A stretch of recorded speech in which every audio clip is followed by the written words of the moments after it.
Today, it's the ChillPoint Awards, which means we won't be giving out any awards. This is ChillPoint.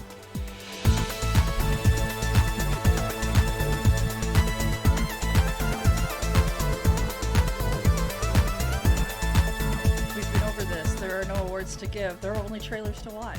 Exactly. And instead of video game trailers, you get to watch us. Yeah, if you want to watch video game trailers, you need to have been here last night when we were watching them on twitch.tv/loadingreadyrun. That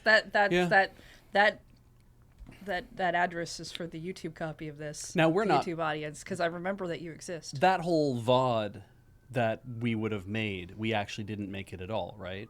Because the thing was, hey, it's safe to stream this, but it's not safe for infinite storage. I think was the thing that got sent out was there's stuff that is in the thing. Everything in the show is safe to live stream. right. Not some stuff in the show might not be safe for infinite storage, which is just a way of saying we have no clue if anything will happen. And we take no Right. responsibility. Yeah. So no one ever gets to see Mr. Bass Flute ever again. Oh, that would be sad. I mean, be that's sad. potentially true, because generally it's going to be the musical performance areas that might strike the hardest. Yeah. Although the one year we did the Game Awards, the only thing that I had to take out was 30 seconds of, it was like a Ranting and screaming. Dragon Age Oh, yeah, trailer, yeah. and it was Yeah. just a logo drop. Right. And that was visually Oh, really? blocked, and I was Okay. like, you didn't show anything. Well, and also, Okay. I mean, more and more video game trailers are using like actual like current pop music Yeah, for their they do. thing Yeah. too. So that can hit it sometimes. And like, I mean, also when you're using like the orchestral stuff is probably not going to copyright struck because it's all original composition. Even though I don't think that you can content ID like that. They might stand up at some point and be like, wait, no, that includes part of a song that belongs to us. And so if we are going to content ID you, but it's probably not going to be automatically matched. It's going to be something that would happen later. I'm guessing. There's different things that happen on YouTube. There's the automated system, which the moment you upload the video, it will check against, and you will either get, depending on how whoever has it set up, you will get blocked or demonetized immediately. You don't generally get copyright strikes from the auto content ID. That's somebody Right. else who. Yeah. If you get a thing later, I always feel like that's somebody who went looking, who saw that there was a match, and then instituted a thing. Yeah, so I need to set up a match for this. Yeah. Just because that just feels like how that goes, and then you have to deal with it on the fly, which is not fun. Yarp. Anyway, Yeah, let's get out of this meta conversation. so Join us for ChillPoint. so Fascinating. yeah, I hope if you haven't seen the stream from yesterday, I hope it is available in some form that you can watch. We will be trying to put it up on YouTube. We will endeavor, and by we I mean Heather. Yeah. We'll endeavor to put it up in whatever form it can. Here's the thing. It's classified as a ChillPoint, so you will get it in the ChillPoint playlist. And if you are hearing this now and you don't see it in the ChillPoint playlist, there was nothing I could do. Brewski points out that they think it was an alto flute, which I believe you're correct, because when I saw that flute, I was like, oh, damn, a bass flute. Like, just immediately, because of the curve in it, right? Normal flutes that do that tend to be like, well, they're not going to be the straight, like, soprano flute. And so it's like, I was like, oh, sweet, a bass flute, because I wasn't thinking of all the other flutes that exist. And then somebody backed that up in chat. They said, "Oh, cool, a bass flute." At about the same time I said it, and then knowing there's a delay, I was like, "Oh shit, I was right." But yeah, bass flutes are way longer. Like they go off the screen.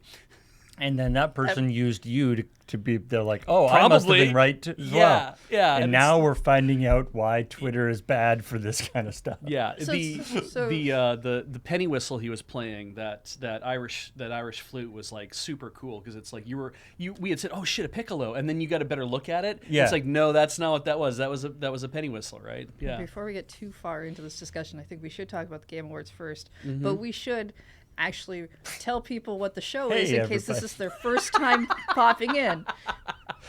Hey, everybody, welcome to ChillPoint, the show where we chat about video game news from last week and also about the episode of ChillPoint that went up this last week, which in this case went up yesterday. And sometimes the video game news involves various types of musical instruments because that was featured on the Video Game Awards last night. I did not realize that there were so many different types of flutes. Yeah. That's great. I'm in favor of more types of flutes. I'd have been super jazzed if the dude had just pulled out a shakuhachi at some point and started playing that too, because I'm like, those are hard also. So. Yeah, the only thing I was disappointed in is that he didn't have a different instrument every time they cut to him. Yeah. 'Cause Yeah, for the first that's true. for the first little bit he did. Because he Yeah. was 3 different instruments, right? Yeah. That he Yeah. played, over the course I of mean, it. even without that, he really stole the show in terms of like he was the He was person just who so was excited. who was so excited when they were all standing up. He looked like he was ready to high five everybody. Yeah, who even he was during the playing song, with. right? Like, Yeah, and I was just like, yeah. Yeah. he's just completely If jazzed. if there was a way to high five, like he even did, like high five which a flute is a 2-handed instrument. Yeah. But he was like, yeah, Yeah. with his offhand. Yeah, it was just really great to see because usually everyone you see who plays in those things is very composed. Yeah. Maybe you get some like big grins at the end, but he looked like he was ready to join a mosh pit. Oh, he put a thank you out on Twitter. That's awesome. Oh, cool. Can't view it right now because later Yeah. probably. If he becomes like the for the next day or two becomes like whatever Left Shark or yeah. somebody who sort of like catches people's The beloved minor character of the Game Awards. Yeah.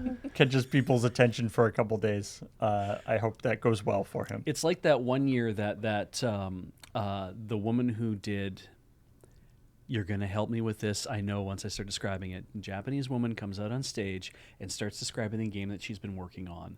And I don't think it was at the Game Awards. I think it was at GDC or something This like that. was at E3. It was at This was E3, yes. This was the lady who did the Ghostwire thing, but Yes. she ended up coming off of Ghostwire. Yes. I can never remember her name, but she is super delightful. She had infectious enthusiasm about this game, a game that seemed kind of Yeah. like dark and She- sci-fi, and she- she was like, "This game, I'm having so much fun doing." Like she's just really into it. Yeah. Oh, yeah. She was working on Ghostwire Tokyo, and everyone on Twitter loved her. Yeah.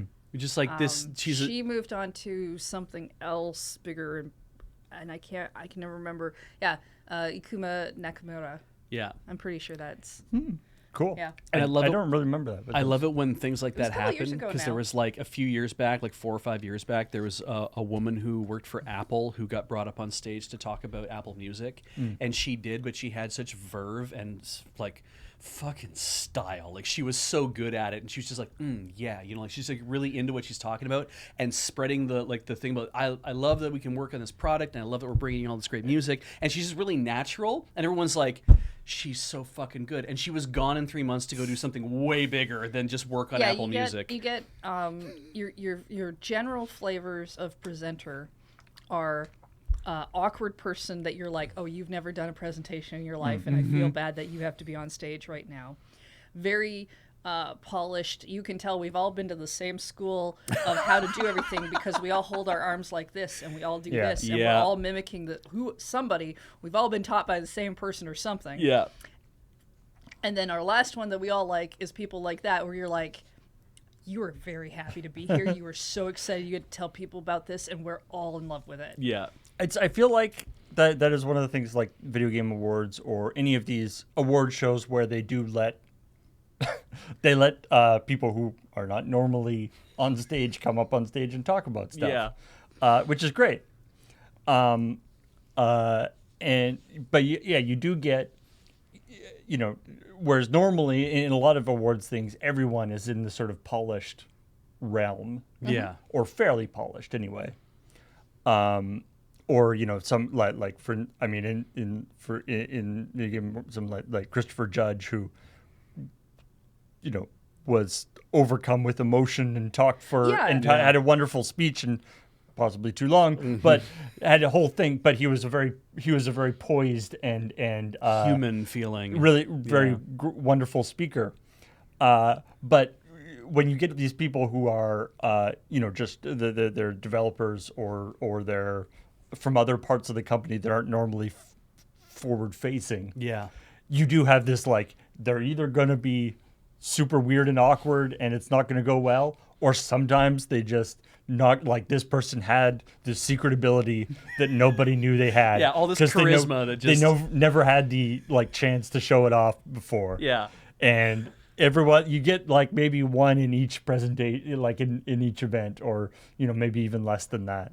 But it's wonderful to see when it happens. Well, it's the people that feel human that don't feel awkward that we really gravitate towards, right? Because the awkward is where you start to feel like secondhand embarrassment a little bit, or you feel your own like inner like going like, oh no, that would be me. Yeah, you can that kind of thing. Empathy. But like, Yeah. We had like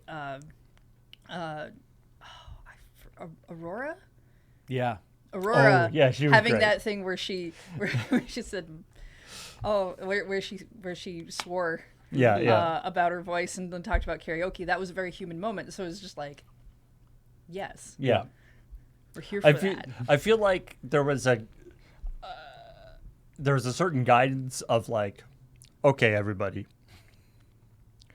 we're doing this stream. Yeah. And like, let's be honest, there are some of the trailers in this stream have swears in them. Yes. So us like religiously avoiding them during the course of the presentation makes no sense. It feels weird. Maybe, It's like we don't need to bother with that because they're like swears are going to be in the show just from the trailers. Yeah. So that's we're just accepting that. Yeah. And so it's great. Yeah. that you don't have to like worry about like the broadcast standards. The only or whatever. standards that we have on here is don't get your tits out on Twitch. That's kind of about. Well, I mean, if you're on Twitch and stuff, there's like TOS and stuff you have to worry You just about. have to bring a hot tub on stage at a certain point so that they can have people in bikinis. Yeah, exactly. It's like, I've decided to present in a bathing suit, and so I'm sitting in a hot tub, which makes it okay on Twitch. That'd have been a hell of a thing for someone to decide to do as a Crash Bandicoot in a hot tub presenting his new trailer. It would be I like think I would have liked that a little bit more than his fake phone call of there's clearly nobody there. also that would have been hilarious because like of how bad that would have been for the suit. Yeah. Oh yeah, absolutely. Yeah. But I feel like that would hit better maybe like a year ago though. Like, Yeah. I feel the meta has shifted a little bit. Agreed. Yeah. But I agree. actually, I saw a great article to talk about other video game news stuff, but I didn't mark the. But there's a great article about a streamer who she just had a baby and has to breastfeed. Yes. And streaming is what she does, and so she had tried various like cover up things, Right. and saying they're kind of uncomfortable and it's not a great thing, and so her and her sort of community came up with the solution where she put an overlay, a visual overlay on the screen of her of like in a hot tub up to the neck. Where so it's just That's good. It's just like the so it's just the lower half of the screen is covered in like a hot tub overlay. I might have gone for like just an illustration of her breastfeeding her baby. Like that. But an illustration, so like it's okay. Yeah, like kind of like a cartoon of it. So it's like, oh yeah, there's no movement, nothing's gonna happen. There's gonna be no weird nip slips, but it's just her head on top of this thing. It's like, this is what I'm doing now. Is I am currently engaged in this activity. You can tell, but there's nothing prurient about it because it's just flat shaded whatever. So after the Game Awards was over, I went home. I checked Twitter. This was my favorite tweet to read from Rebecca Valentine. I've loved that stupid Crash mascot suit ever since I saw it yelling into a megaphone at E3 security because they wouldn't let it in the hall because it couldn't fit through the metal detectors. That was the whole reason why it couldn't get in. That's amazing. It's like we got all the footage we need. And that's like the perfect premise for one of those ads too. Yeah. Mm-hmm. Oh my god. Anyway, Let's talk Checkpoint. yeah, if you want to hear the rest of our takes on the Video Game Awards as they were happening, you can check out the replay of that stream. Yeah. Or it on YouTube. But for the moment, let's go over to the news about other stuff that. Or Let's try to recall what happened on Checkpoint. yes. Before. Before all we could think about was Hades 2. Yeah. Before. Yes. In the pre-Hades 2 times. Yeah. Can't talk. Head full of Hades too. I'm gonna learn her name eventually. Melanie. A doggy ate a controller. That's right. A Calgary Yeah. man had his controller eaten. A Calgary man has a dog. The dog's name is Zoe. Mm-hmm. By all accounts, she is a very good dog. Mm-hmm. But unfortunately, Zoe ate a controller. Unfortunately, Zoe is secretly a gamer. Yeah. And we all know what gamers are like. Mm-hmm. Yeah. Buying in-app purchases when they're not supposed to. Yeah. For I blame Watch Dogs more than the actual dog. It's so simple for the dog to be able to get into, like, somebody should test, can you just hold down the X button, launch Watch Dogs, and immediately make in-app purchases? Like, how long do you have to do it for? Yeah, it's like that's like a good like litmus test. Like, are in-app purchases so easy to make in your game that a dog could do it. In which case, maybe you should put more like roadblocks in the way. Maybe you should put more confirmation dialogue boxes in there. I mean, so the thing about the story is dog made purchases. Sony did actually refund them. So happy ending. This could have easily have ended up with somehow the dog deleted my game. Yeah. Or my save file, or like all kinds of other button combinations that can happen. Dog decided Watch Dogs was not any good and deleted it. That would have been really funny. Dog was disappointed Watch Dogs was not full of dogs. Of course, what I liked about this was the Graham did lower third, or Kathleen, whoever wrote this story. No more rough news. Excellent dog pun. Lower third. But what I like is the CBC also used this as an opportunity for a rough pun. Yeah. Now, I had made a suggestion that they could have used sit Ubi sit because it's an Ubisoft game, right? Watch Dogs is an Ubisoft game. Yeah, you do have to thank God. You do have to make that connection though. That like watch, because like it's not actually mentioned in the story It's that true. it's an Ubisoft game. Yeah. I just like to make jokes that are so many layers deep that And that's also nobody can get through them. That's also the what's that thing? Sit Ubu sit. Good dog. Yeah. It's at like the end of like out of Family Ties and shit like that, like from the 80s. It's a production company that I don't think Yeah, exists. I know it's a production company very thing, old. Joke but making. wait, here's other picture of Zoe. What I like about this too, though, is in the story there's an addendum to the story that didn't happen, that we didn't put in the Checkpoint thing. Oh yeah. Was that Zoe? This is not the first time Zoe chewing something has gotten media attention. Oh. This is a tweet that this guy did earlier in the year. It's really quiet. I should check in the dog. Can't find the dog. Find dog in daughter's room. R.I.P. Barbie. Hey, hang on a second. Is that a censor bar? Yes. Yeah. Do you think he tried to post the photo initially and No, it got? that looks like a marker. Like I put in my own. I'm just like, maybe he tried to post the photo and then Twitter was like, "Oh, terms of service, you can't post that." And they're like, "All right, I'll color it in." But then tweeted that out, and then Barbie, the official Barbie Twitter account, responded, "Rumors of my death are greatly exaggerated. We'd like to send a few non-chew toys to replace the toy box. Send us a DM." That's very nice Which is of them. very classy. It's also a great way to get free shit for your house. Apparently, is buy a dog that's not, don't train it and let it go fucking nuts on your house. Then get a whole bunch of free stuff. Now this is the important takeaway from this article. She's more good than bad. Yeah. And we'll get her trained out of this, but it's good for a laugh. Yeah, absolutely. Confirmed good dog. Sometimes we all just lapse a little. My cynicism And is we maybe a bit accidentally much. play games. You let me know when I cross the line. Sometimes you eat a Barbie. We don't because to be serious here on this very serious show. All right. Very We serious. know truly that as gamers, you don't actually play games. You buy them, you collect them. They sit in a backlog to haunt you for your entire being, and then you complain about them. Yeah. Right. But And you then don't go- play them. No. You don't have time for that. You have to buy and complain. Yes, exactly. And then So, you go back to if you playing a game lapse- that you've been playing for like 5 years. I'm just saying Zoe has lapsed. Yeah, that's it's like, fair. or it's like I can should play that new game. But what if I just played more Hollow Knight? Yeah, yeah.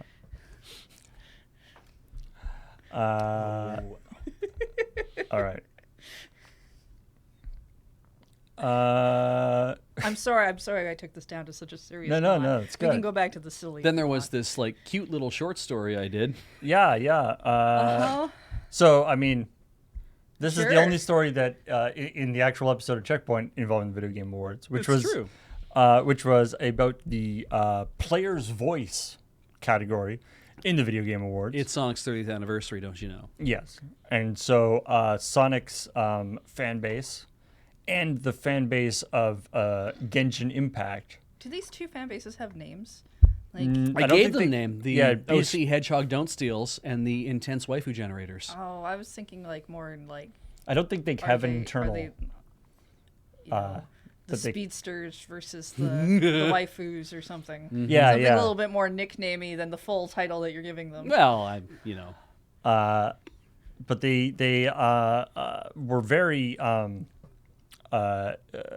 very insistent, about they were so not mad. only that the idea that that they're sort of mobilizing their different fan bases, but also the idea that the other fan base is cheating in some way. Yes. So whether that's Botting was one of the things. well, botting, or like hacking. Telling people that they should go vote. There's also the That- like you know, the the cheapest cheat you can do. brigading, which I think in this case is just telling people to go vote. Yep. Which I think you're allowed to do. The whole thing about the gotchas that they got after last time, which means they'll think they'll get them this time, which I guess is like potential future bribery. yeah. Right. I guess we'll find out because Genshin Impact did win, didn't it? It Yes, sure it did. did. Yeah. Yeah. Best game of 2022 Spoilers, if according you to care. the audience. And Keeley did say out loud while announcing this award after they removed all the bot votes. He Yeah. said that during the presentation. I'm kind of like, oh, my dude, you should not have admitted to that whatsoever. Maybe not the best foot to put down on that, because while it might be true, what if you didn't get all the bot votes? What if there were bot votes from another side? I mean, there's literally no way anyone can check it. So Yeah. The thing and I it don't means get, nothing. So Yeah. the thing I don't get is during this vote, like, because from I mean, I didn't go and do this vote, but based on the tweets that we showed in the corner that talked about trying to vote for whoever they were Right. voting Yeah. for, there was a thing that would there was say a technical stuff, issue. Yeah. there was that, but like there was stuff where they were like, oh, we're ahead as the Sonic team. Oh, we're ahead as the Genshin Impact team, which means that you can vote and then see the results. Yeah. And like, why wouldn't you just have the results not show until after the Game Awards? Yeah. Well, yeah, because people want to be, they want to like, ooh, they want to see Because it. if you're right? behind, I guess it drives engagement. Like, I Yeah. guess, but So I have my opinion on this is that there are two awards at the Game Awards that do not matter, and Player's Voice is one of them, because as I pointed out, it is the only way to say who can drive the most fan engagement. That's all it is. It has nothing to do with who likes which game more, because there were games in that list of the other 5. Like, wasn't God of War Ragnarok also part of the thing? Elden Ring was also part of there? Like, Elden Ring was in there. Probably. I mean, generally in the Game Awards, you'll find in most categories there's like 6 games that are in almost every category. Yeah, and so it's like, okay, so what should have been pushing the needle on that? And only thing that's doing that is not whether this game is good or not. It's player's voice, right? It literally is what it is. Like, I'm not saying the award is incorrect. It is absolutely doing what it's supposed to do. I just don't think that it matters. I mean, I can understand why you don't think it matters. I don't care either way. I do think if that award's going to be there, that it's really weird to have a game from 2020 in there. I would also agree. Like, even if it's a continuing game, it's like, that is a little weird. And to be honest, despite it being a game from 2020, in some ways, I think that a game like Genshin Impact has, as you talk about engagement, it has an unfair advantage. Yeah. Because, when you buy Elden Ring or when you buy Sonic, I think as well, you buy it and you enjoy it or don't or whatever, and you play it and stuff. But whereas an ongoing game, like Genshin or whatever, Final Fantasy 14 or Destiny or whatever, Yeah. there's like an ongoing community that is like actively Well, working. They have an ongoing game category, and we have a community management category, and I'm like, I'm fine if it ends up in those, but I feel like for a 2022 thing like that, I would expect it to be games from 2022. That came out in 2022. Yeah. Now, the second award that I think is complete bullshit and doesn't matter either is one that one of my most anticipated games is coming this year or next year. I don't understand why most anticipated game even needs to exist, because frankly, all that's saying is that everyone's been talking about these games ad nauseum, and the people who are deciding this are, of course, the media and the influencers and everybody else. But it's like, all you're saying is that this game hasn't come out yet. We don't know if it's going to be good or not. Maybe it is going to be good. Maybe it's not. But it certainly is just a vaporware that we're really proud of. Like, I'm like, the weird thing is, I don't get it. They didn't actually do, like, the most anticipated was one of the awards that they dumped, wasn't it? It was one of the ones that went to the side. One of the ones that went to the side. Yeah, which you would think, if you were going to bother making a most anticipated award, at least fanfare, so show it or most something. anticipated award to me makes sense in the sense that the Game Awards is, as we say, the game trailers. Most anticipated award basically shows you who's winning at marketing. Right. True. I mean, it's the marketing equivalent of the fan engagement one, I Yeah. guess. Yeah, like fan engagement is to basically see if you have fans who are yelling about your game the hardest, that they'll come and vote for it. But most anticipated game is basically saying, this is the game that's winning at marketing. I mean, whereas I see it as Legend of Zelda Tears of the Kingdom has not come out yet. It has been anticipated for 3 years in a row now that we were going to be seeing it come out the next year. And every single time we were hearing that it's coming out in a few months or next year or next year or next year. I mean, the pandemic notwithstanding. But it's all of those times that we've heard it, anticipation for the game had remained very high. And I'm like, Daikatana was kind of the same way, right? Duke Nukem Forever was not. Duke Nukem Forever, everyone got really hyped about it, and then everyone's like, we don't give a shit about this anymore. We always want to talk about it. And then when it started to come out, everyone was like, wait, maybe this might actually be good, and it turned out to be not great. I think winning the most anticipated game award is the most dangerous thing, because that says that you have the hardest fall to make. There's that too. It had better be as good or better than your predecessor in this case, but yeah. And I mean, the interesting thing also is that, unlike the player's voice category, that was not a voting category, or at least not more than the 10% or whatever that you did for all the other categories. So it wasn't the game that the public most anticipates. Yeah. It's the game that games journalists and the other influencers and whatnot think is most anticipated. Whatever within their community. What's the game that we've been writing the most articles about that have been getting the most? Yeah, there is that. coverage? But they have a lot of those gaming sites have ways to search to see who's been searching for those games. Right. But it's like There's that too. yeah, which are the games where when we write an article about it, everyone is like really interested. Yeah. But it's sort of a slightly different, like it's not just what we're randomly excited about. And I feel like that actually could be good. Like it means that it's not necessarily a game that, the trailer came out a month before and so everyone's thinking about it. Yeah. I also want to point out that your thing about, we've been hearing for ages that Zelda will come out next year. Only a couple of those are Nintendo. Yeah. A lot of those were fan speculation. I know. I'm meaning like when Aonuma was like, "Hey, we're working on this, and we're gonna need more time, and we're sorry, it's got to come out like later." I guess I shouldn't say that the award is for best marketing because like Tears of the Kingdom has barely been marketed yet because they haven't really hit their hype cycle for it. More of here's the award for the game that the community has hyped themselves into the most. There's that the one where it might be like where the marketing, where the initial announcement, because I think you have to have an initial announcement in order to qualify for this. Like if they had just said most anticipated game of the year and it was The Legend of Zelda Untitled, right? Half-Life 3. Yeah, right. It's like why wouldn't Half-Life 3? It's like that's maintained as a thing for so long. They would have. They might have just called it Breath of the Wild 2 then. Maybe. The sequel to Breath of the Wild. But was that on the most anticipated game list last year? Because I think it would be about as hotly anticipated as it would be now. Now that it has a title and it has a release date, I think maybe that's what qualifies it to be like, we're excited now. Maybe it needs a trailer. Maybe it needs an initial trailer. I don't know what the rationale is behind this thing. I don't know how they figure out all these categories. But it does bug me because I'm like, all it's doing is saying that, hey, at least this thing is still hotly anticipated. At least people still want this. Yeah. Most game that people still want that hasn't come out yet. And that's something, but that's not... That's not a fucking award, I don't think. Maybe you need a release date. Yeah, maybe that's it. And it would also be kind of an odd award to like put on the box of your game.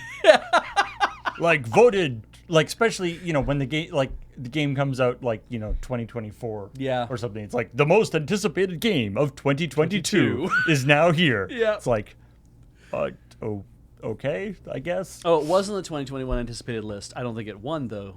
I actually don't know because I didn't watch the Game Awards that year. Anyway, the Sonic... No, I don't think it did. The Sonic Impact story, it basically is they fought about this on the Reddits and on the Ramparts and on the Hastings, and they just got real upset with each other, and now the Game Awards is over, and I'm sure all of that has dried up. Oh, no. They'll still be potentially angry for about how day. they cheated their way into an award, or how you almost cheated your way into an award. They'll be excited and angry about maybe some other stuff that happened at the Game Awards, depending. And then if Genshin Impact makes a post that's like, "Hey, we're doing free gotchas," then the Sonic game can be mad about that. I guess if they want to, they won't. I doubt they'll still be allowed to post about it in that Reddit. I don't think they're gonna lift it. It's true. As a note. I don't know if it was intentional that you said Sonic Impact. Mm-hmm. But it was. That's going to be that should be a whole thing. Yeah. I feel like why does the Sonic and the Genshin Impact community have to fight? No. Maybe they could come together. They both do a lot of fan art, and maybe they just need to start drawing some fan art of their two communities, or even just all those characters interacting. Look, it's Sonic's 30th anniversary. Yeah. Where's the Genshin Impact Sonic crossover event? Yeah. Mm-hmm. At this point, there should... God, you know what? That actually would be pretty cool. If that was the thing? If they ended up... that could just stir some fires, but... Yeah, but that would be kind of a thing to be like, we're mending this whole rift by doing a crossover event. That would be... Yeah. Give Genshin Impact.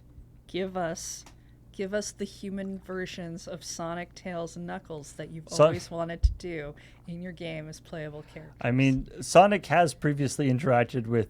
no. Human I'm women. not saying it has interact not gone with well.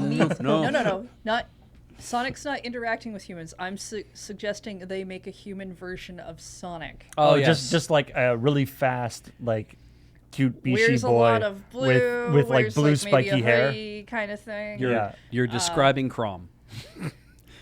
No, I'm describing my character Hatsune Miku that I've okay, made fair. Cause she wears a hoodie. Just run Sonic through that weird thing that Tencent keeps putting out because they want access to all your selfies and they want to train their AI.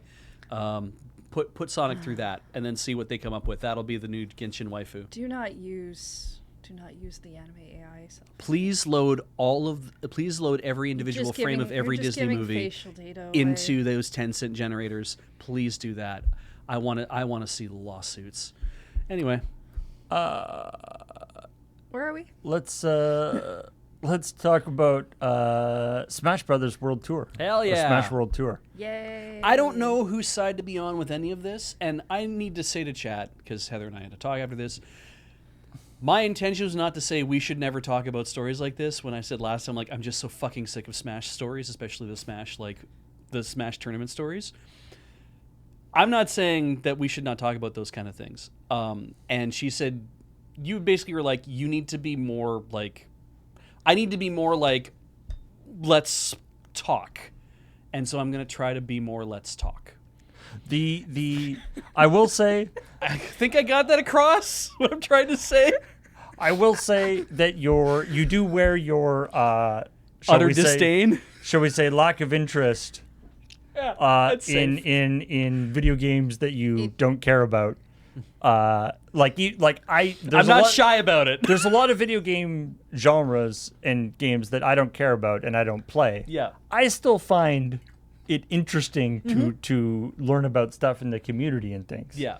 I get that maybe you don't. Oh. That's cool. No. I think so. I think Smash is fine. To clarify, if I believe this is correct, what we talked about was it's still important to have these conversations, but we don't necessarily want to have arguments or have these fights come up with chat, because there are sometimes yes. and I know it's not everyone in chat, so we're not like blanketly blaming you, but there are times when we bring up certain topics, people in chat just start writing things like, oh, well, so-and-so tweeted this and so-and-so tweeted that. And because we are streaming this show, it actually doesn't work for us to start to read those and react to those things. It works better for us to go and, if we read it in chat, to go and find those sources ourselves, make really informed opinions, and then have a talk instead of having a weird argument with people live reactions about to stuff. Like, it just doesn't, that kind of Yeah. discussion doesn't work. So the discussion of like, here's a thing that's happened, what do we think about it,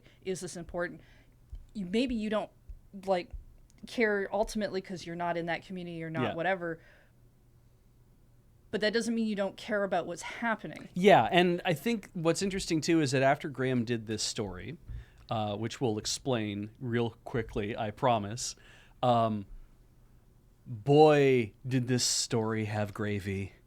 Like, it is full of sauce. And I'm like, oh, I actually give a shit about this now, because my, oh my, I have no idea who's the bad actor here, because there's a lot of them. And everybody might be the bad actor, and there might be all sorts of reasons why shit's going down. I'm like, there is just butter for my bread on this one. And I'm like, you know what? I'm going to sit tight, and I'm going to let myself see what happens. Yeah, the problem I have with this story is we have a lot of... There's a lot of... one side says a thing, another side says a thing, and they can both be right in what they thought they were communicating. Yeah. They can both be wrong in what they were communicating. Like, they might not be entirely truthful in what they're saying about how they communicated. Because of what they're presenting to public. Yep. And I have a lot of issues with that. I do. I also have a lot of issues with how community tends to look at these stories, and I'm not saying Nintendo is good, because they do a lot of nasty shit as well. They really do, but, and I understand that. But I find people that like to have bad guy, good guy. Yeah, and when we hit these conversations, all I get sometimes is, oh, well, Nintendo going to Nintendo. In the same way that when I try to discuss something about an anime, it's like, oh, well, it's just Japan, and like, that is not a conversation. No, that's reductive. That is a way Right. that's reductive. It's a way to stop a conversation, and it doesn't actually solve anything or move anything forward.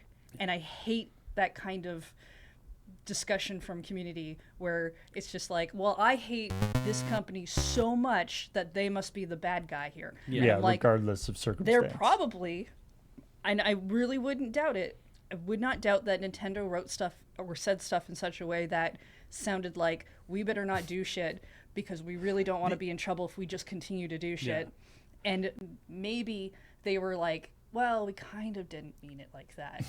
Yeah. So just to quickly, Let's talk about what the story is. just to quickly that's fair. recap. So this was a follow up to the story we did last week. I'm talking about the Smash World Tour that had to be canceled, or they canceled it because they were not able to get a license for doing it from Nintendo, and they were informed by Nintendo that they would not be able to do it in 2023, and that any future events would have to be licensed, and they can't have a license. Yeah. So how it came out anyway is they were like, well, that sucks. We had this whole thing planned.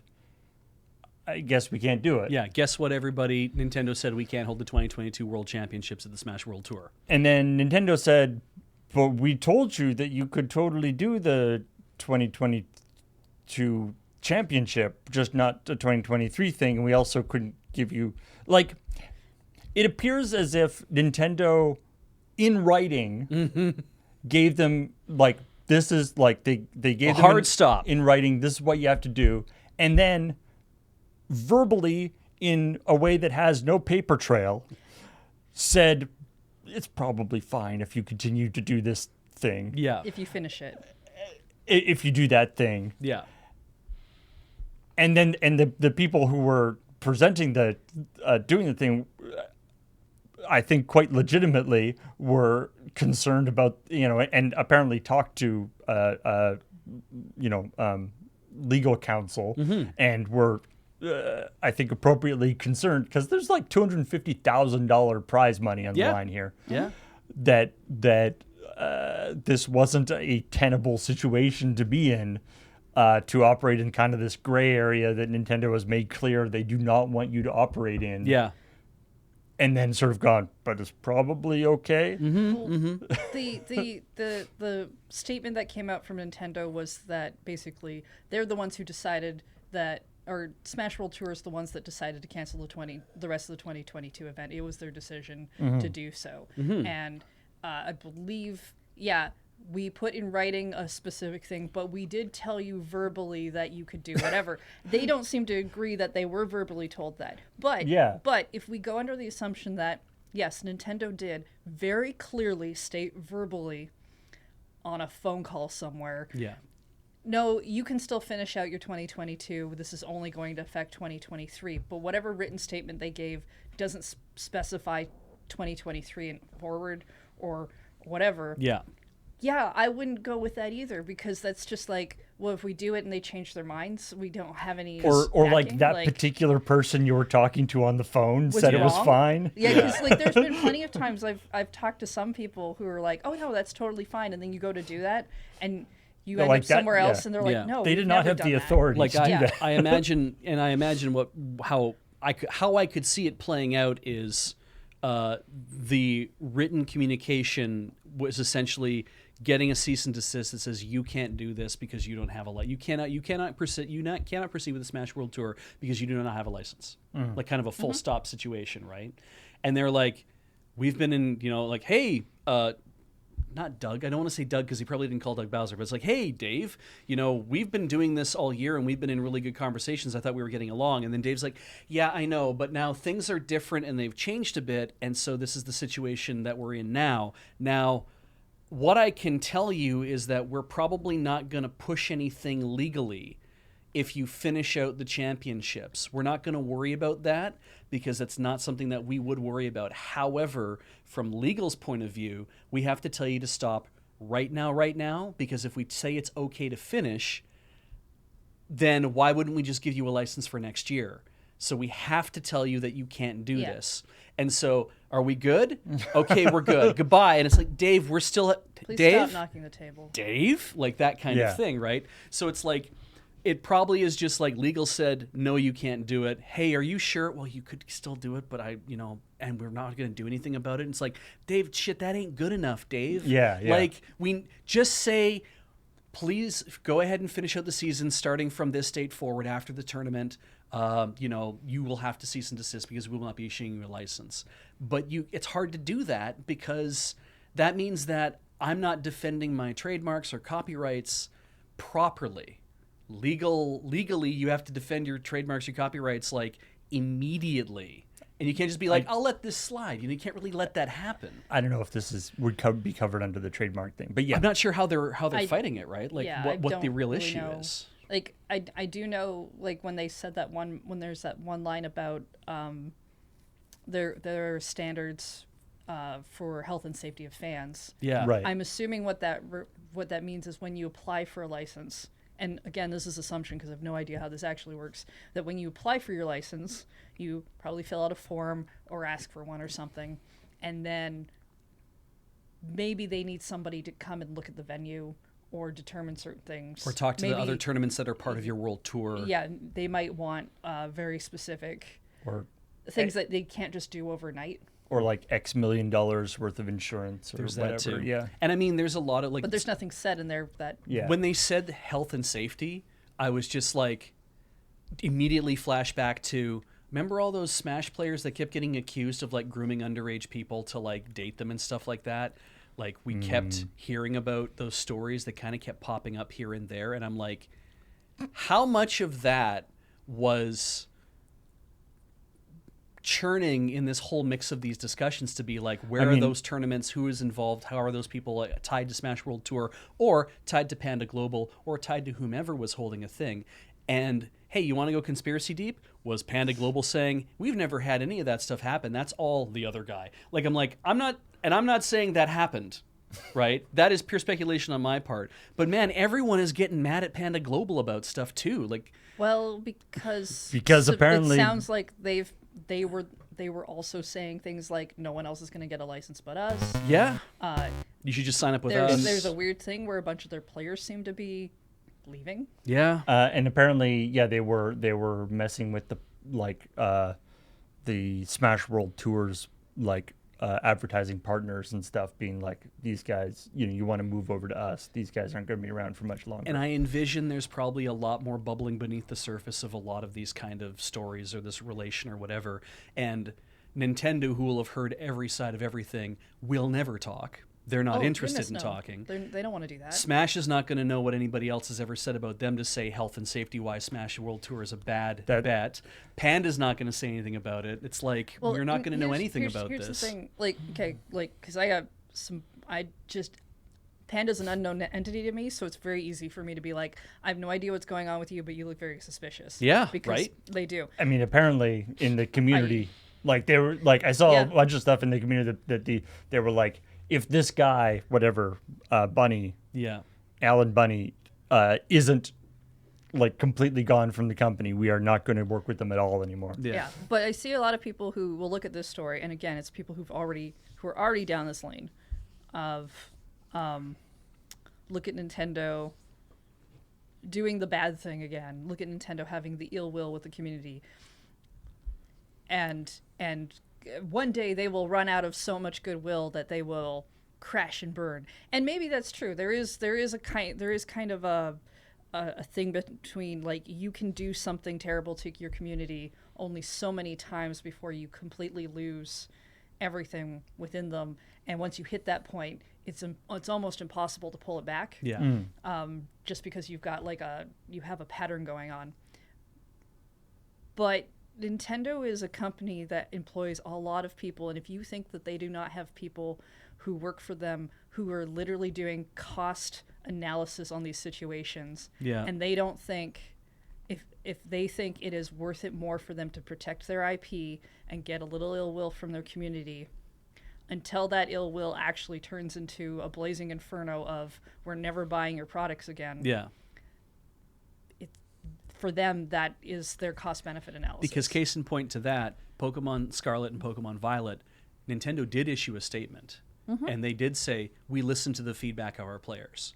Because they could see that everything that happened with the bugs that were present in Scarlet and Violet was affecting them in a way. Like, people might have still been buying. They sold, 10 million copies in 3 days? It's the best-selling Pokemon game ever. Yeah, and it's like, so everyone's still playing it, and not 90% of people are having bugs, right? Maybe only 10% of people. That's still like 1 million copies, right? Like, that's a lot of people playing a game that are having bugs. People are ignoring them. Or, people are ignoring the bugs and being like, it's a minor thing that this thing happened, whatever. But for them to be like, oh shit, the narrative in the community shows that, our game that our name is on is bad. We need to address this. We need to actually have a statement for this. And when it comes to this particular situation, what I know about fighting game communities is, especially stuff that gets brought up in gaming news about fighting game communities, is not good stuff. It's usually very toxic. Yeah. It's scandals and things that are going on within the fighting community, and then it's Nintendo doesn't want you to do Smash anymore. And then, like, Nintendo is a lot like Disney. They don't want their IP associated with certain things. Yeah. And if they think that you have a toxic community, they might not want anything to do with it. Yeah, and they might only be looking at it in the larger abstract. They might not be looking at the Smash versus the Street Fighter. What you're looking at is the idea of you have a 12-year-old who comes home and then talks about all the awful things, and then their parents think that this game itself is awful. Yeah, I don't want you on the Nintendo anymore because it's poisoning you or whatever. I mean, Nintendo has always felt a little fairly ambivalent about competitive Smash. Yep. I mean, if not outright anti. Yeah. So, yeah. Yeah, and then there's also like things about not wanting to showcase a product in a certain way because you don't want people to think that's how the product works. Yeah. Yeah, absolutely. Which is why a lot of some companies will get really testy about modding. Yeah. Yeah. I mean, yeah, obviously Nintendo has a whole thing with mods as well, but I think what we're going to see is obviously a lot more fallout from the whole Smash World Tour, and now that I know who Panda Global is, it's like we're going to see a lot more stories. I mean, there's people in the chat being like, I'm seeing a ton of stories, and like, I get it. I'm not reading every story. I'm not reading every piece of news that comes out with this kind of thing, but we will see stuff about this bubble up more and more over time. The news will get juicier and juicier until it stops being juicy, and then it just kind of dissipates. You get cycles, right? If there's more things happening, there will be more news. Yeah. If there's not, because there's nothing to report on, it'll go quiet, and then possibly 5 years down the line, somebody breaks an NDA or an NDA comes up or something, and then you find out about something that happened ages ago. Yeah, someone decides to talk. Where you're like, I see. Now we really know. Yeah, it would have been nice to know about that at the time. Well, I couldn't tell you, or I would have gone to jail or something. It's like, I see. Okay. I mean, NDAs are civil, but yeah. Anyway. Well, if you're in trouble, who are you gonna call? And you have $1 million. I do not. Then maybe you can buy shares in A-Team. I knew what you were doing. And then you would also be arrested because that was insider trading. Well, you would have had to have known, I guess. Yeah, I guess you would have to. You have to have access to that information. So it's Sonic's 30th anniversary, and this is the anniversary that keeps giving and giving, folks, because Yuji Naka has been rearrested. Yes, this doesn't have anything to do with Sonic, but Nope. other than he was involved with Sonic originally. Yep. But yeah. I mean, is this the reason I guess why they people talk about arrested him and then let him go and then arrested him again? Because let's not forget, the first time there were two other people involved that we don't care about talking about because we don't know who they are. Yeah. And I mean, they say he's been rearrested, and I'm kind of like, I don't know how the criminal justice system works in Japan. Okay, well, I can tell you, you get 3 days for a trial. Right. I forgot. Yeah. Yeah. Yeah. You're always, if you cannot find the person who actually did it, then you're guilty. Yes. Yeah. Wow. Yeah. This is a Phoenix Wright reference, just to be clear, Paul. Oh, I see. And to anyone else who's not getting that. So I don't know if it is a case of being rearrested or if it's a case of being like, you have been arrested for this. Oh my God, we found a big case of this, and now here's another charge laid on top of you doing it. So we have to charge you again with something else, but you've already been arrested. So I'm not sure how any of that works over there, but yeah. So anyway, I guess this is another, one where we will see if there's anything that comes up about it. To be honest, I am a little surprised this doesn't actually happen more, considering all the announcements. The video game industry is a constant series of hype announcements that different groups have access to, right? Yeah. at different times. Journalists have access to something before the public have access to it. And there's all the friendias and stuff. And yeah. To be honest, I'm surprised that this doesn't happen more. Maybe it does, and it just doesn't get I mean, caught. that's why it's illegal. But what? I mean, that's why it's illegal. But You know what is not mentioned? The story initially, the first story was Yuji Naka buys $20,000 worth of shares in Aiming, and then in 2021 he buys, in this new story, he buys $1 million worth of shares in developer A-Team. You know what is not brought up? The fact that these are in alphabetical order, so we haven't gotten to the B's yet. No. how much money that actually made? How much money did he make? Did the stock actually go up after? And who knows? I mean, when you buy a lot of stock, that will push the price higher because it's basically generating it's like having induced demand, right? It's like basically saying like people want this stock. Oh, so the price, people just bought a whole bunch of it, so that must mean that it's valuable. So that means the price goes up because other people are like, I need to buy it too, and now it's harder to get. I would like if there was the they always talk about like the thing with like Apple, Yeah. where when Apple announces a new product, Yes. that everyone is excited about, their stock goes down. Yeah. The stock goes on sale is how I like to refer to it. Which is a weird phenomenon that like I know Mm-hmm. that like various stock market analysts do not understand. Yeah. But like that would be annoying if you're like being like super sneaky illegal insider trading, buy a whole bunch of Apple stock because the iPhone's about to come out. Yeah. And then you do it. And then you just like lose $500,000. Yeah. The iPhone comes out that sucks. on a fairly regular schedule now. No, I mean, like if you knew when the original iPhone was going to come I mean, out. I Oh, wish Like I knew. if you knew that info. Yeah. I mean, what I think the Apple effect is that they announce a thing and then everyone's like, yeah, but it's Apple. How good is it really going to be? Or, oh, it's just a reiteration of something they've done before. Boo. And then people dump their stock because they're like, that's not going to be worth anything. And I'm like, they're expecting that it's going to take a dive. And so then it does take a dive because everyone starts selling their stock. That's how the stock market works. It's just what people think is going to happen, which they may or may not be right about, right? And so you always see a rebound about 3 or 4 days after where they've already rebounded and maybe gone up more because people are like, actually, maybe I will buy some stock. So, yeah. But yeah, as far as Naka's concerned, it's like we don't know what he made off of any of this. And he could have cleared like 10 grand and that might have been it. But The Mungo in the chat points out that maybe the reason why he invested more the second time is because he made a bunch of money out the first one. yeah, absolutely. And now he has enough money to invest in the second. Who knows? Exactly. We don't know, and all we know is it. Or maybe he's involved in some sort of elaborate con operation. trying to lose money. Where the first one was like the convincer, and then Yeah. I don't know. It's- I'm excited to find out when he gets arrested for a third time. Yeah. Yeah, but these One more time. these are never for things that three. are like you don't get charged based on how much money you made. You get charged because you did the thing that you're not supposed to Right, do. yeah. So Yeah. Well, I mean, because like Paul said, in the scenario of what if you had done insider trading and then you lost money, you still technically did insider trading. Yeah, You yeah. probably still get dinged. yeah, absolutely. It's like you did insider trading, and you didn't even do it well. Like nobody looks at a person who fails at crime and goes, well, you broke into the bank and you accidentally put money back You into the slipped bank on a banana and you ran away. Yeah. We're not going. You've been punished enough. Like that's not gonna happen. In The Simpsons, where Sideshow Bob is like, I mean, what is attempted murder? Yeah. Do you get a Nobel Prize for attempted physics? Yeah. I mean, some of them maybe should. All right, let's talk about other stuff. There's a lot of guys who got Nobel Prizes for other people's physics. So anyway, Let's talk about other games or other news stories.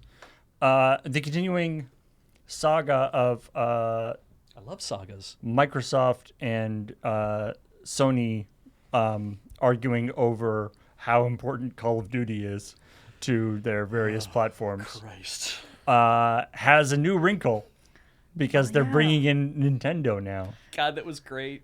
So You know what, Paul? This is going to be the thing that'll finally get me to buy a Nintendo. Oh really? Yeah. This is you were waiting for Call. Just You were waiting like, for Call but of I Duty." want to play Call of Duty. I need to get in my Call of Duty time.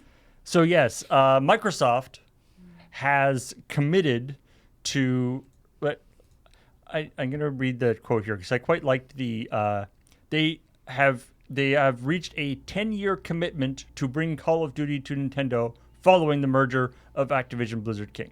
Yeah. Which I think is interesting, and I didn't see any clarification anywhere. It came out as a tweet from Phil Spencer. Yeah. That's how this news broke.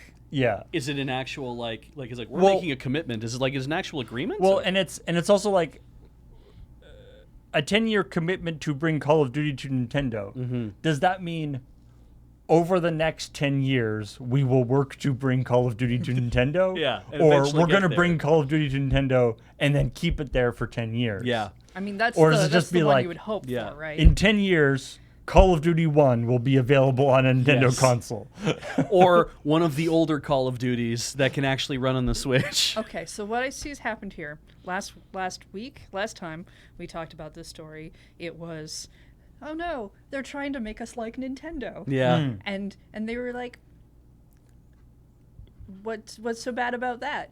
And now like so our next argument is to not even just point at Nintendo, but to pull them in and be like, yeah, but now we're making Nintendo like you, so it's the same. Yeah. Yeah. It's very much just kind of like, look, it's my buddy. He's my buddy. Yeah. It's like, what the fuck are you doing? So now they've committed to that Call of Duty will be both on, will stay on PlayStation Yeah. for 10 years, as long as there is a PlayStation for it there to ship it to. Yep.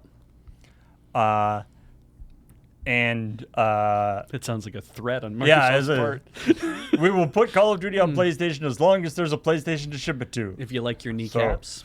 So about 3 years. We don't, as long as it's there, If be if ashamed project if something yes happened to it. You know what happened to Dreamcast, right? yeah. Was it Call of Duty? Because I don't think Call of Duty ever made it. If Project X Station goes forward. So we'll get Warzone. But so this is the thing, though, that kills me about this is that I wrote the jokes. I might as well use them. It's like, the joke was going to be, well, then are we going to get Ghostbusters the video game for the Wii? Like, are we going to get the stripped down version with cartoon character versions of Call of Duty? Is that what comes on for the Nintendo fans when I say we? Like, is that what we? I don't want to play Call of Duty, but is that what shows up on the Switch?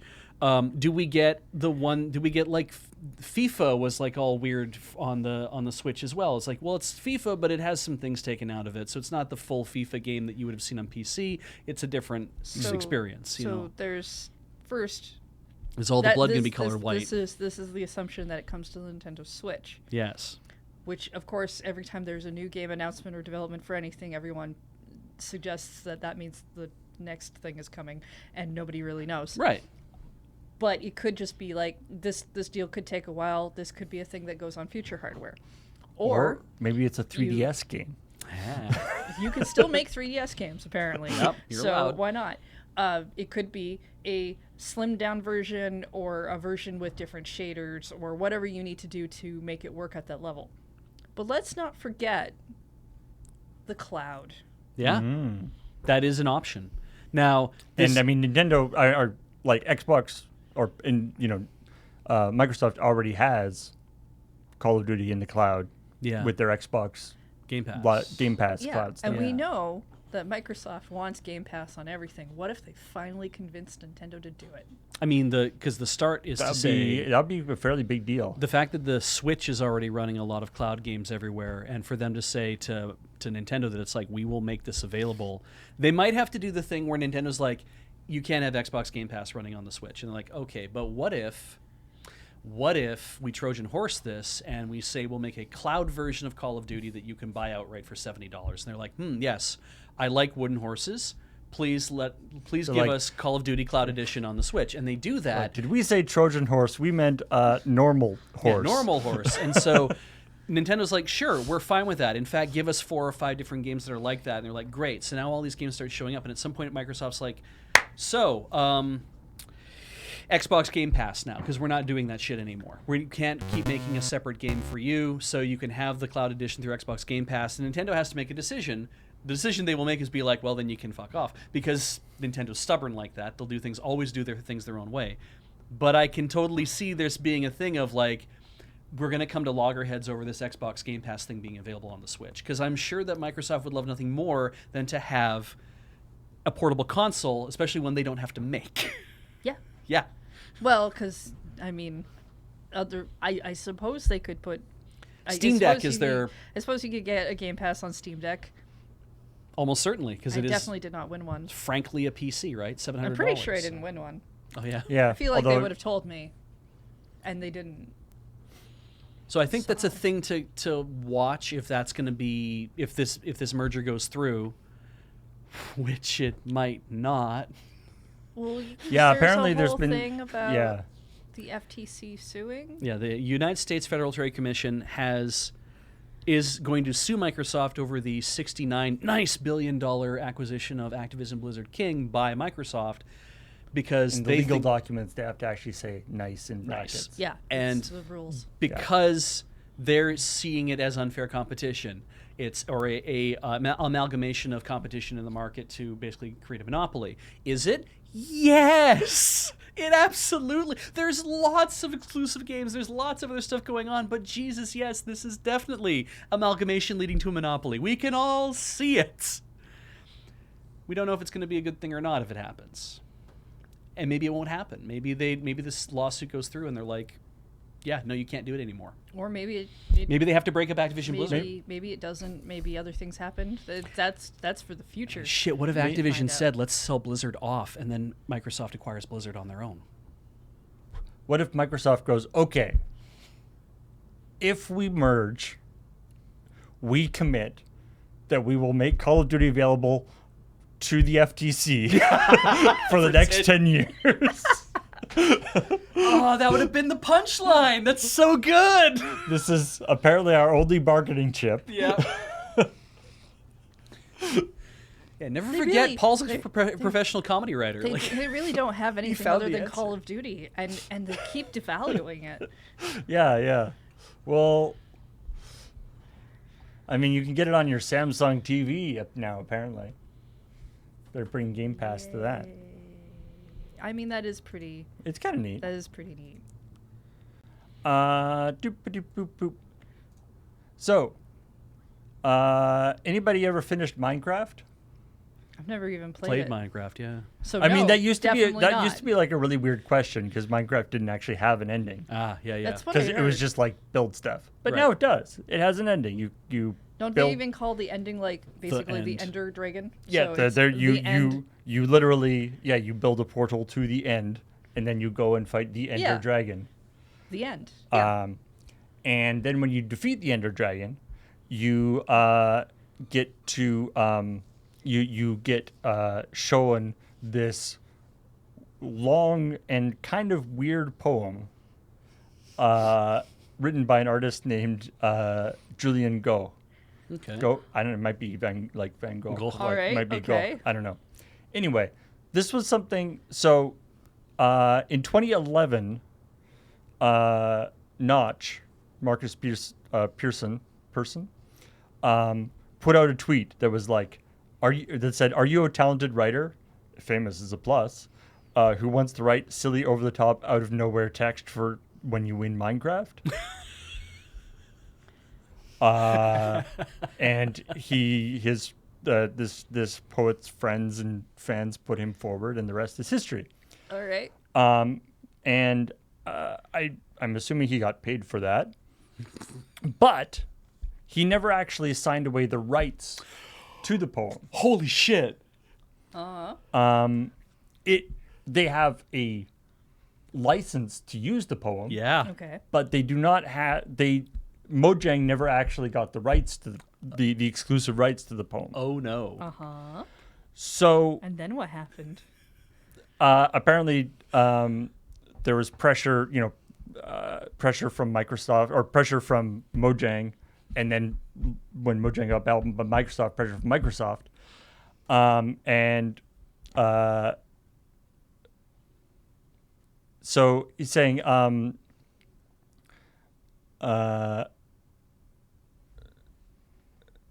the contract was for a comprehensive buyout, signing away all my rights forever, which was exactly the thing I told Carl, who's the former Mojang CEO, that I would never do with my work. Right.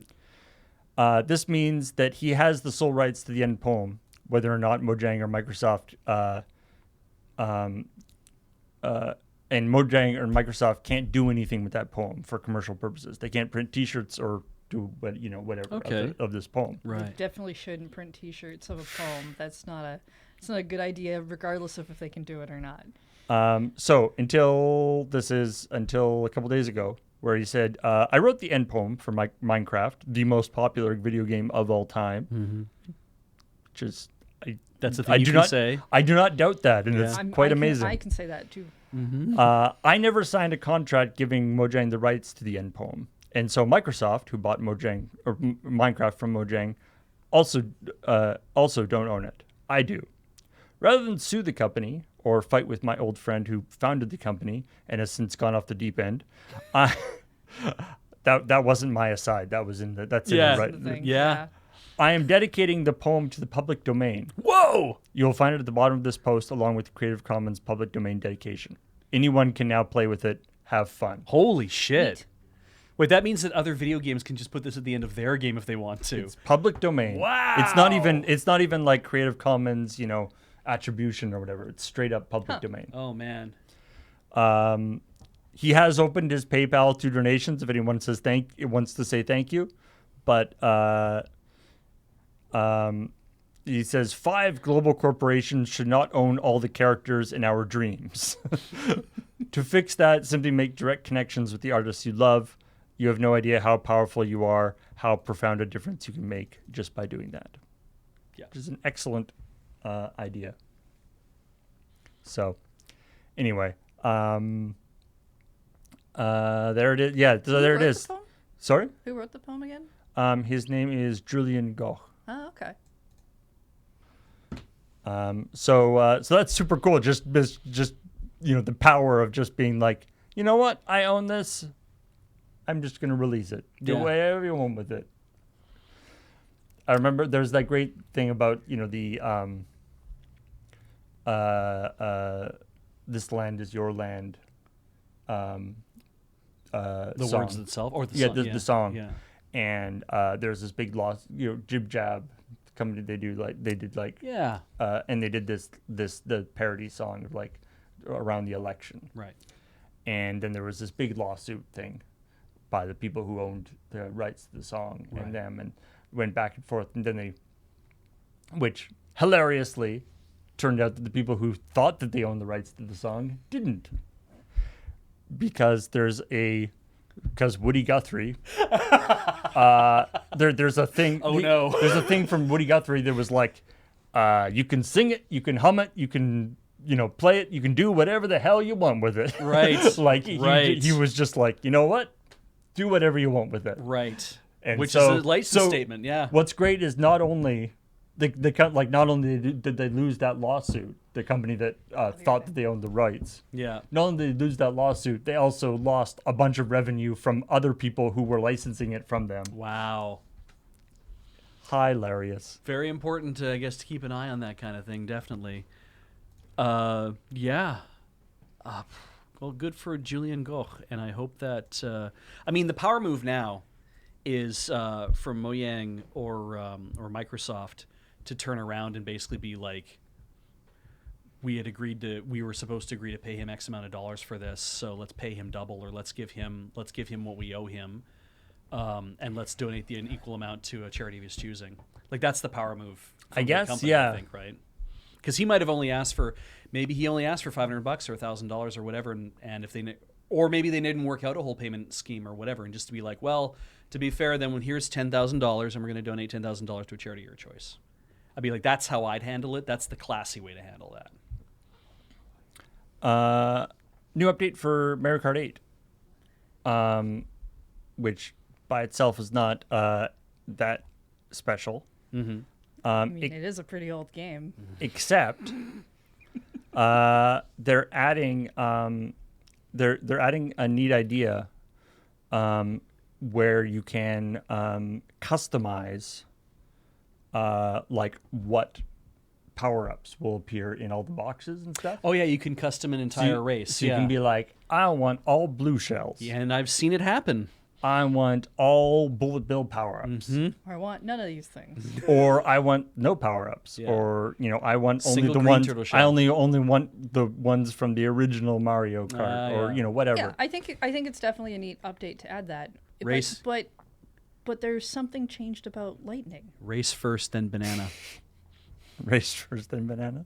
Yeah, lightning no longer zaps your ass out of the sky, which is weird. Oh, really? Yeah, it just makes you small. Yeah. But there's no. But yeah, you don't fall. So Oh. if you're 'Cause in so- flight, because so- that would just drop you out. of Sometimes the- yeah, right? sometimes what you could do is if you timed your lightning properly, because you can see where people are on the map. If they were going over a jump, if you hit lightning, it would make them fall, and it would be a way to like really make them lose a lot more time than just Oh. being tiny. Which is still a competitive thing, but given the very random nature of when lightning shows up for anybody in the game anyway, I mean, there is a blue shells are unfair as it is, right? I mean, they're meant they're to- fair, but they're unfair. Yeah. yeah, They're meant to be. Yeah, they feel unfair, but it's like they're meant to be a rubber. As someone who catch is mechanics. hardly ever in the front, I like Yes. blue shells. Absolutely, right? And I get that. So lightning is the same kind of thing. I like playing with lightning too. But yeah, when you hit a jump and you get just dusted into the thing, and then then all of a sudden you go from being in like third place to being in 16th, it's like that ain't a good feel because it doesn't feel like they earned it. But I guess Yeah, getting hit with but a red shell as you go over a the- jump would be the same kind of feel. The whole point of a lot of those items is to promote a catch up mechanic, so that when you're because playing the game is meant to be a friendly thing. Now, if you wanted to do a really competitive thing, now you could take those things out. Yeah. And that would make sense actually for competitive. Yeah. I mean, it's like how they do, when they play competitive Smash, they remove all the items. They play on the super boring Yeah. levels. Yeah. Because They basically they're there to show off the skills of the actual fighting moves and stuff. Right. Not getting hit by because the game is kind of designed not to be a competitive fighting Yeah, thing. not to get hit by RNG. Yeah, I think this came out at the same time that they did the Wave 3 of paid DLC. To add actually more levels. Yeah, because they've been doing this for a while. They've been putting in levels from previous games, and then Right. you sort of get new levels because they're grabbing the ones from the mobile game as well. Right, ones And that were those- never those available. Yeah, haven't been in previous games, cool. but yeah, this is like I think the third time Nintendo has done an update for an older game. Yeah. Because they did it with like the Mario Party, the first Mario Party for the Switch. They added a thing. Super Mario Party, right? Yeah, I think so. Yeah, I think so. And then there was like I swear there was another game that was also older where they're like, oh, we've just updated this thing out of the blue. That's neat. So, you know. Who plays old games? When Well, they're good, you I mean, play old games. You're not gonna get more Mario Kart until the next console release, probably. probably the next console release. But I also don't think they'd bother telling you about a new one until they finish through the wave of DLC that's supposed to last like 2 years. Yeah. There's an I interesting guess a idea. year and a half now. There's an interesting idea of refinement in that case, where it's like, they've always only released a Mario Kart on any system once, right? Like rarely have they ever said we're going to make a Mario Kart twice on a system. And I know this is a case of like, we took Mario Kart 8, which was for the Wii U, and put it on the Switch. So, it's a game from an old platform. It's kind of like, it's a game from an old platform that so many of you admitted that you didn't buy. Like, it's And I mean, I think with Mario Kart, there's a certain argument for just like we got it right. yeah, Target One. Like- It's kind of like boom. Yeah. It's like with Guitar Hero Yeah, hasn't like a new Guitar Hero game hasn't been released for many years, but they just keep adding. there is that. They keep adding more songs. Yeah. but it's like the game doesn't need to change. No. Yeah. I mean, Mario Kart 8 was also, I think, the first Mario Kart where they started doing DLC Yeah, I think you're right. as well. And because that's when they started adding in, like, the Animal Crossing characters and Link and...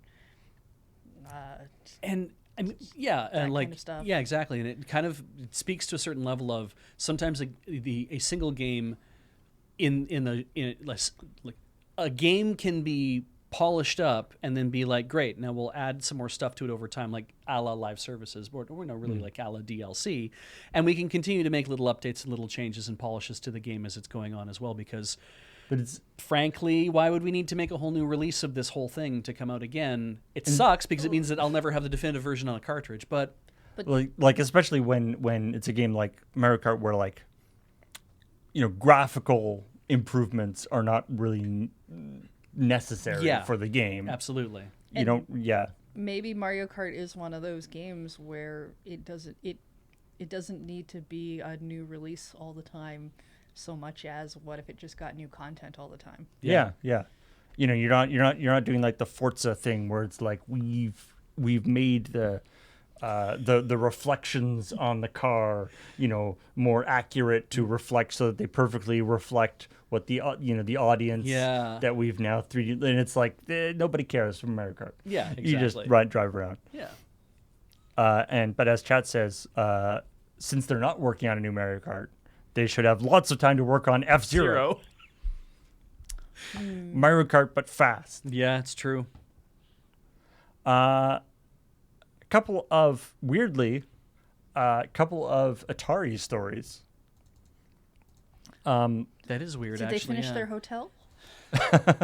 No, Oh. but these are not. These are actually generally positive stories, Oh which is yeah.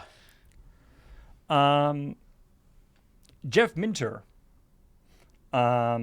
is a what described in this article as a reclusive developer.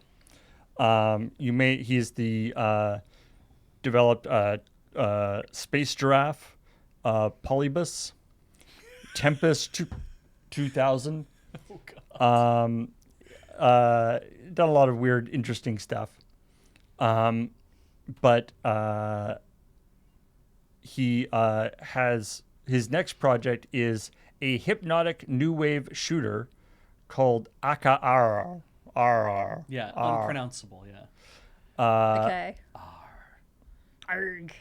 Coming 2023 to Atari VCS, so Virtual Console System, I guess. Video computer system. Oh, Yeah, that's what they called the Atari 2600 before they called it the 2600. It was just called the Atari VCS. and it's also coming to Switch, PlayStation, PC, and Xbox. Yeah. So it's some sort of amalgamation of games emulated, I'm assuming. So this game is a game that this is a game that was prototyped back in 1982. Mm-hmm. It is described by the press release as a chaotic explosion of synthwave badness and a frenzied kaleidoscope of neon insanity. Great. All right. tell So from the it is name. an adaptation of a 1982 Atari arcade cabinet, and a prototype was tested but never fully released after players found it too difficult, because clearly they sucked. They ain't hardcore enough. Yeah. And today's gamers any better? Oh no, they're gonna love this, I'm sure. The only 3 original cabinets are known to exist. The game was recently made available as part of the Atari 50 anniversary celebration. Yeah. More on that later. But so this is going to be an adaptation of that game for modern consoles. Nice. And Or rather, for the Atari VCS game on modern consoles. I guess. Because it's like, Well, because what's said weird is like, PlayStation 4 and 5. like when you look at an Atari game, if you look at an Atari 2600 game versus a game that Atari made for the arcade, you are looking at 2 different animals, right? They are not the same game, even if they are the same game. The home console was way Yeah. less powerful. It had than no. yeah. So if the idea is that this is like we're making Aka R to go from what was an arcade prototype that would have looked a certain way, and we're bringing it to the Atari VCS thing to bring home. if the idea is I'm adapting the arcade version of it to put on this game, so you're playing the arcade version of it, then awesome. As opposed to I'm taking this and I'm making a Atari VCS, Atari 2600 version of it, which is all very like dumbed down and stuff. That might not be as awesome, but we'll see what that means. And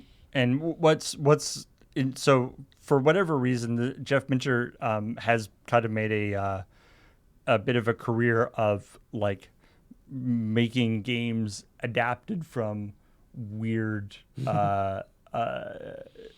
sort of obscure Atari games. Like Polybius. Yeah, which I love this. I didn't know about this whole. This seems like a story you would have done on ChillPoint. It's so good. Polybius is a game that he made in 2017, which is a VR shooter. Okay. Inspired by a game called Polybius for Atari that turns out never existed. No. It was. Are all of his games inspired by things that didn't exist? Maybe. There's a Polybius arcade cabinet in a couple of movies from the 80s. I can't remember if it was like from like frickin' it's an urban legend of this game that apparently was so addictive that it had to be taken off the market. Yeah, and there was something about people were like, "Oh, it got taken off the market because doing, the like- CIA was using it to hack your brain to try to make you into like a Manchurian candidate or some shit, or try to evaluate whether or not you'd be a threat or I thought that whatever." was- In hindsight, definitely does seem like a lie. Yeah, I thought yeah. that was the last Starfighter. That's maybe. to see if you would. That's to see if you're physically capable of like managing an armada of starfighters. You know, that's normal shit you do with a joystick. Okay. That's a good movie. Anyway, but the additional part of that, one little aspect of the story, the 2022 compilation Atari 50, the anniversary of celebration. It's Atari's 50th anniversary. Hey, when you turn 50, there's all sorts of things you can do. Like put 50 flamingos on your lawn? Like try to date 20-year-olds, I'm thinking. No. Because this is like, we're trying to No. capture some of that old mystique. You should No. download our app and play our No. old games. No. Nobody gives a shit about half of the No. games that were on the Atari. They're not very... Bad beach. No. Well, what a surprise that was. None of that. All right. The spray bottle works. Oh, my God. Good to know. Remember we were watching Loki? Somebody mentioned this. In Loki, there was a Polybius game, and I was like, I was doing the Yeah, but you do that every time we watch everything. it's like, this is the thing. Anyway, yeah. So I kind of stopped paying attention. Yeah. Anyway, You okay? I'm fine, yeah. The aim worked really well. You did. You really got me. You didn't even get the laptop. I mean, that's So- why I had to put on that mode. So what's super neat is this is the Atari 50 anniversary celebration. It is a sort of a video game, sort of a playable documentary. Like a museum of sorts. Yeah, where Okay. it's basically it goes through the history of Atari, but as it talks about different games, the game is actually there for you to play. Yeah? Oh, neat. Okay. There are okay. 103 games That's going to take me forever to in play this this group, game. Yeah. in this thing. From the original 1972 arcade version of Pong to a selection of games from Jaguar and Lynx. Each is a one-to-one port ripped from the motherboards of the machines themselves or say as if it was ripped from the motherboards of the machines themselves, So, transferred into the game ROMs. console. Yeah.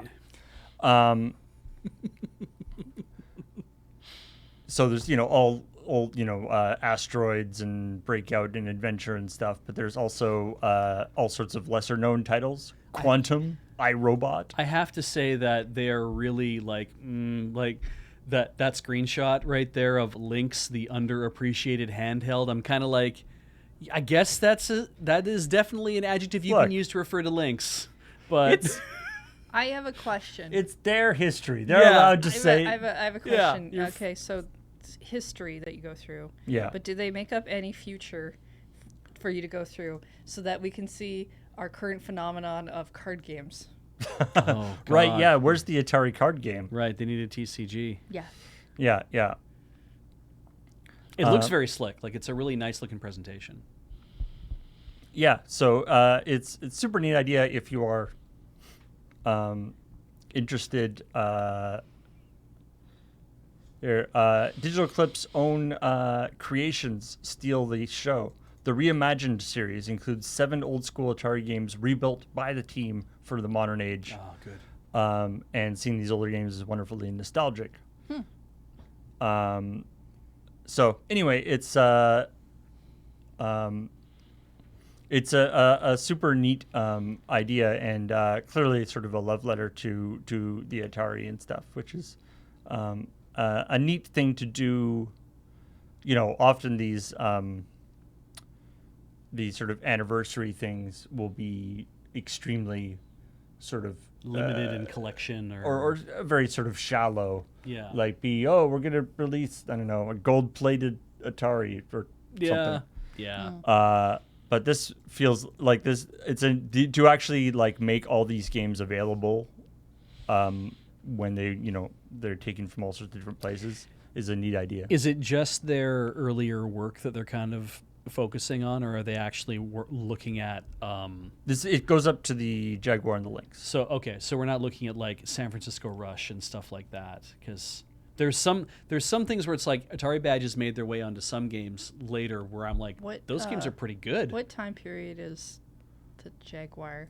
The Jaguar would have been after. Okay. It was like between. It was around like Super Nintendo, PlayStation era. Well, yeah, it was about like PlayStation N64. That was like their PlayStation N64 game. It was their 32-bit console to get into that market, because they're like, we can do this. All right. The Lynx would have been roughly equivalent. Lynx was about like after Game Gear, and when we started to see the Turbo Express come out over in North America as well, so TurboGrafx 16, so like, don't think of the PC Engine because that was in Japan a little bit earlier, but like, it's funny how all that stuff early kind of mid-90s. Thank you. It's hard to say like things like that, I find, because it's like early mid-90s is like in 5 years there was a lot going on from a lot of companies, and I never can keep straight who did what first. But like, I never saw Atari systems at any of the stores I You went wouldn't. to. You'd had to I think I only saw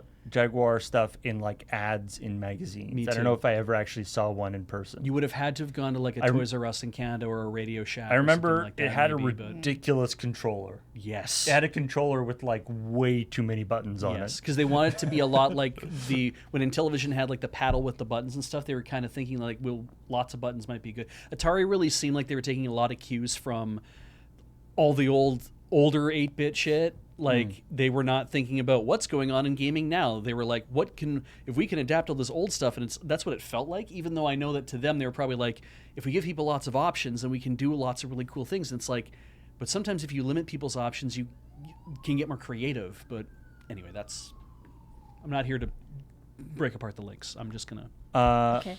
yeah. And I think this is the last story. So there's 2 aspects to this. One, so there's an update came out to Elden Ring, Oh no! which is annoying. We feared. We told you not to. I know. We literally, apparently, all you have to do if you want, all the game developers everywhere watch our show, and why would they not listen to us? if you want to get a new version of Elden Ring, all you have to do is have us attempt to do a 2-week stream of it, and then it will get updated. Yeah. But apparently, the mods that we're using, at least one of them has already been updated, So maybe and we'll I think be the other fine. one. So I think we might be okay. Okay. But anyway, aside from the annoying aspect of the time, the actual update itself is interesting because they're like Elden Ring. Obviously, it's this giant open world map. There have been 3 big coliseums Okay. sitting on the map Okay. that you couldn't access, like they were closed. Oh well, in a rather that just says DLC's coming. Yeah, like right? like in a does. rather obvious way. And people were like, "Well, there's something going on there." And people have like hacked things and gone inside, and there's like nothing actually interesting. Yeah. And so now they finally they've finally actually done the Colosseum update, which I honestly pretty apt name. which is a free update, and allows players to join forces to fight for the Elden Ring. Was that always the point of Elden Ring? I don't know.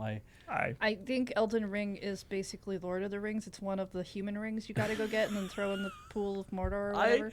I thought throw it this in was, Mordor's eye and then. I thought then this you was win. like a maiden hunter, like it was a dating sim largely. You start there's maidenless some. and you have I mean, to. every game's got a little bit of dating sim in it Yeah. now. It's when you like when you're when you like sit on a really uncomfortable chair for too long, and you get like a really bad impression on your butt. They call that the Elden Ring. Okay.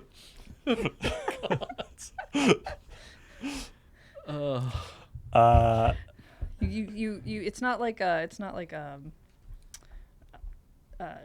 you can only have one maiden. It's not a harem anime. It's not like a maiden collection thing. No, No, it's not a harem sim. No, okay. Got to be maiden. You can only either- tie yourself to one maiden. There's maidenless or maidenful, Yeah. I guess. And maiden form. So okay, we have anyway, Colosseums. This seems really cool, Yeah. and I do actually kind of, especially when it's like free updates. I actually kind of dig the thing of having the thing in the world that As a tease. as a tease. Yeah. Now what I don't like is when there is like paid DLC and the thing is in the world but you yeah. can't access it. Yes. And it's just like you go to the door of the whatever and it's like you could go into this if you pay $10. Yeah.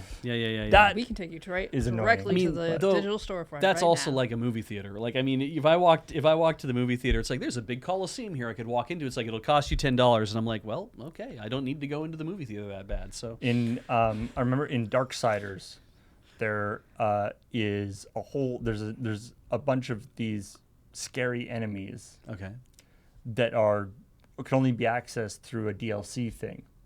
But they're there, but they're invisible.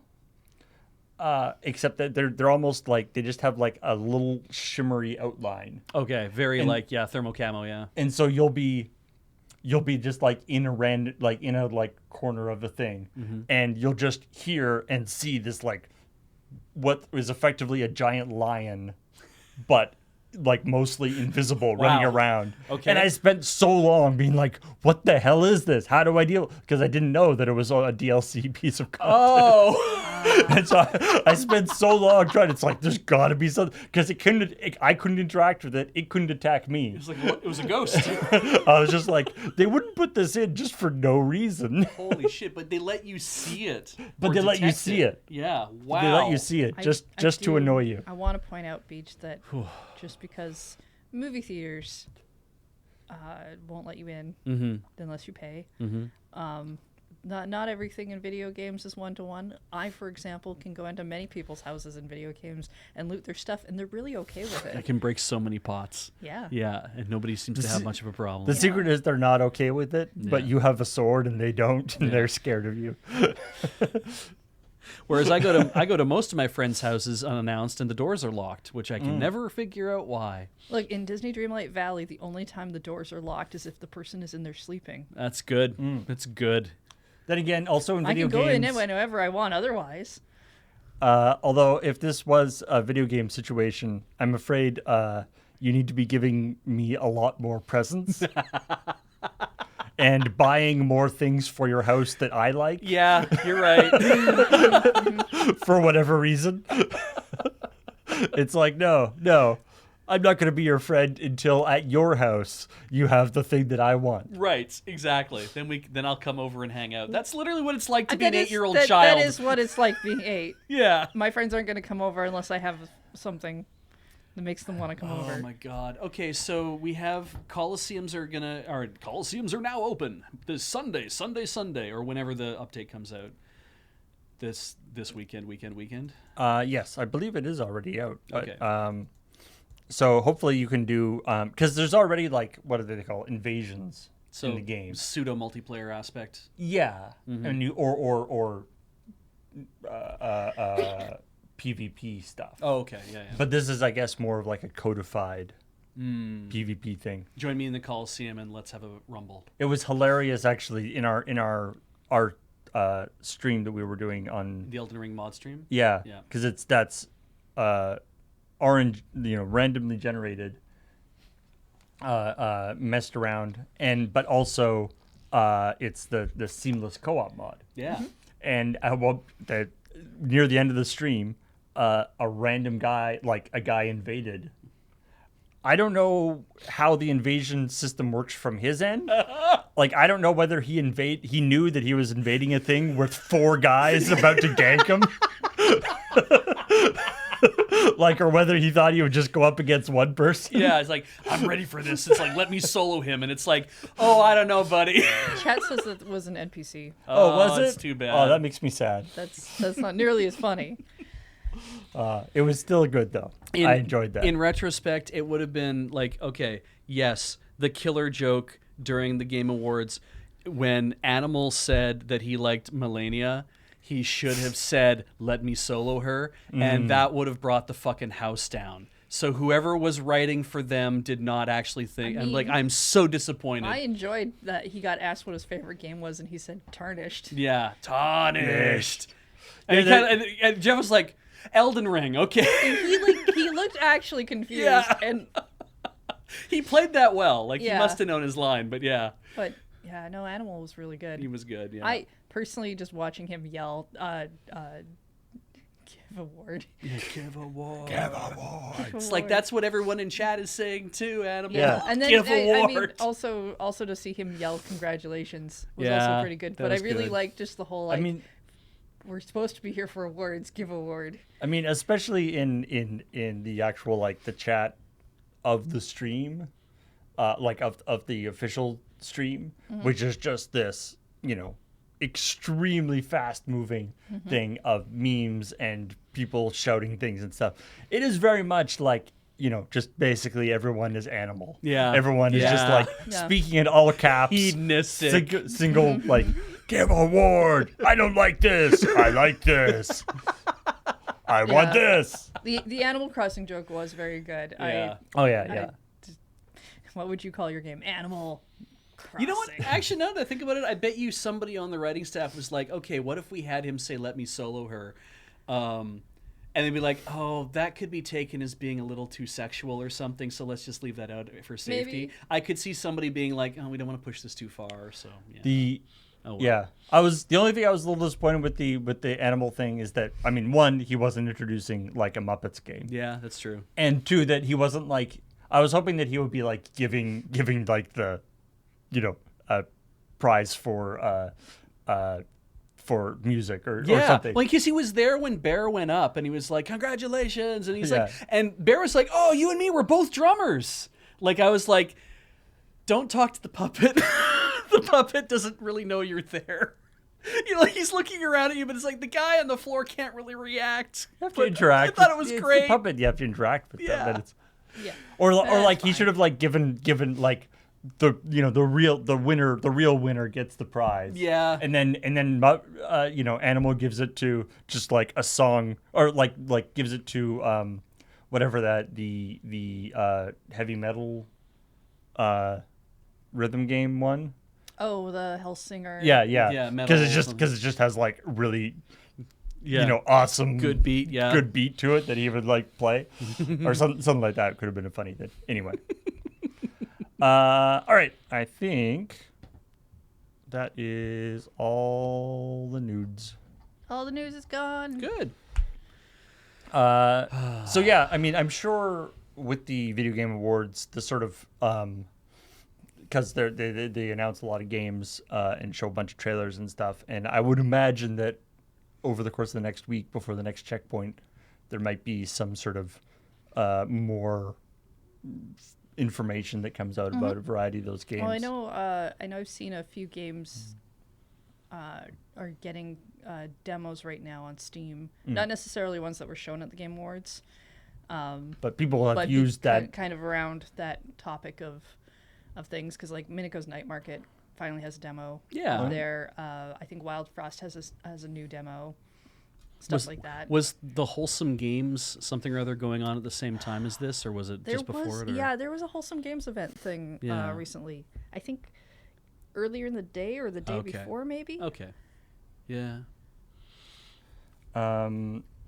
So check out that will be coming next week.